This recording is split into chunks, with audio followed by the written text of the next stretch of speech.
So we are having a look at issue number 10 of Build the T800.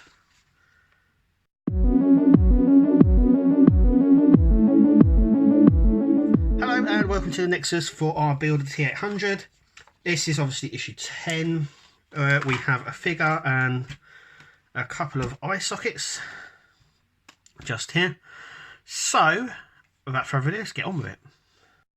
Okay, so what we need is our faceplate, which obviously just slides in and out of the pot that we have, or you've kept it loose. Turn it over. The sockets only go in one way, so they only go in at one bit. Now they they obviously just fit onto these sections just here. I'm going to test fit them, and then they will need a little bit of glue. There we go. There's one. And then what they will need is a bit of glue just to hold them in. There we go. It's all about just lining up. So there we go.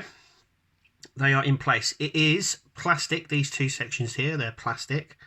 And I will glue them in just a second. So they look okay. So what I'm going to do is I'm actually going to glue them in right now. So now they are secured in place with a bit of glue. There is a tiny gap at the top there. They're not very noticeable. I'm going to stick it back onto the faceplate just here. So as you can see, it just sits in there. It's not very noticeable. I think at the sides it is more, but it isn't entirely noticeable, especially looking at the front here, but obviously at the sides and up above here. Oh cool, there's a little glow there from the light. But yeah, that's not really yeah. Now I don't know whether this faceplate's finished or whether this is like the last sort of section to go on. I think it may be. Just because of this side sections here. But yeah, there's the eye sockets. They're in place. The next is our middle finger. Yep, that's right. Our middle finger. Okay, so here's all the parts all over the place. These little bits are all plastic. The fingers are die cast. Then we have the tip here. So what we're going to actually do the tip first. So the tip obviously just goes like that. Like with the other tips. Now, so we've got these here. There is one a different size, as you can see just here. One is a bit longer. That's the one that we're going to use to connect it to the hand. So I'm going to put that aside. But all the other sections are the same. So first things first is we're going to grab this one, and we're just going to literally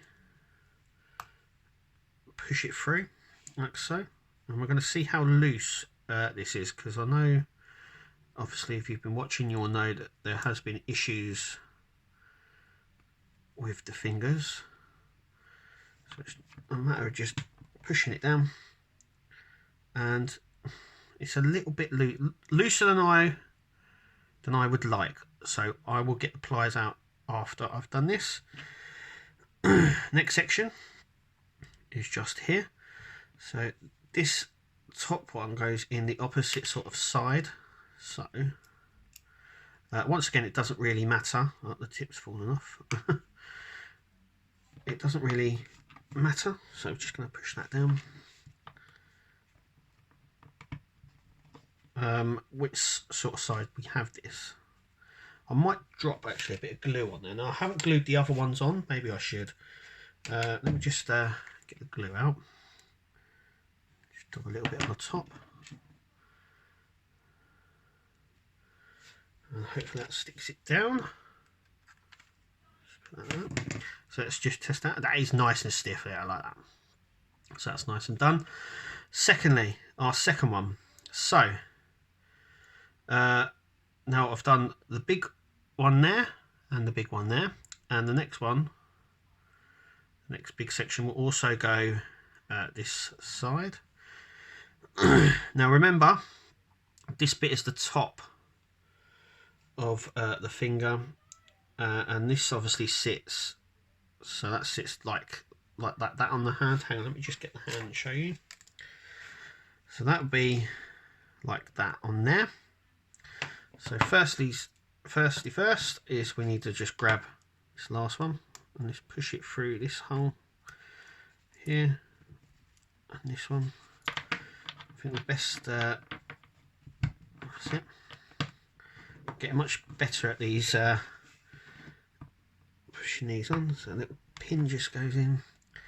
And apart from the front, these are very stiff, so that's quite cool. Okay, so the next bit is obviously to grab our hand. Always remember that the fingers, this bit goes underneath, so this sort of triangle section goes underneath, and then the finger has this little sort of square on the top of it. And we're putting in the bigger section underneath, so I'm going to actually guide this one through first, just so it's it goes through. So like that, and then that will sit in there, just like so. Obviously it needs a bit more of a squeeze. There we go, and there we have it. So obviously the middle finger's slightly longer, and it's fairly stiff. There we go. So the smaller section, the smaller part, the plug bit, goes on the top, and the bigger section goes at the bottom. And we can move it now. So he's now flipping the bird. I don't really like that's very loose. Hang on a second. Okay, so I've got my pliers, and I'm just going to. I know people are going to be, what are you doing? That's it. Still fairly loose, but it is. That one's loose as well, so I'm just going to clamp it down. I know I should use something to protect it, but I'm not entirely bothered about that. And it's still very loose in the middle section just there, so it's just getting it in there and really clamping it like so. I have marked it underneath, and that is nice and stiff, so that's nice. So yeah, so we now have a few fingers now, and yep, that's obviously where we are. Peace, man. Peace. Up the authority. Anyway, that is where we are with this issue. So let's take a little look at our next issue. So with issue number 11, I'm just going to put these up. As you can see there, we have the neck section. So it says we assemble the joints of the Terminator endoskeleton's neck. So these are some of the parts that we'll have. Still obviously on the head section, and that's what we've got. We've got a few screws, so it looks like we're going to be doing a bit of screwing on this one, which is really nice. But that is obviously issue 11. Thank you for watching. Remember to click to subscribe and ding the bell as well, so you get all the notifications. We do a lot of other videos. Thank you for watching, and we'll see you at our next video.